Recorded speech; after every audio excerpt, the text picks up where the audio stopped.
বৃষ্টির কারণে এই বালুটা নরম ছিল, বৃষ্টিতে বালু শক্ত হয়ে গেছে। সাহাবায়ে কেরাম বুক উঁচা করে বাহাদুরের মতো হাঁটে। মুহূর্তের মধ্যে চিত্র পরিবর্তন হয়ে গেল। ফজরের নামাজ পড়লেন নবীজি।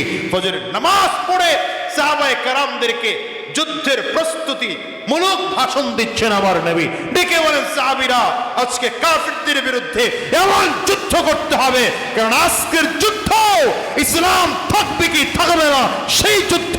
সুতরাং হাজারো কাফিরদের বিরুদ্ধে সেই পরিমাণ যুদ্ধ করতে হবে।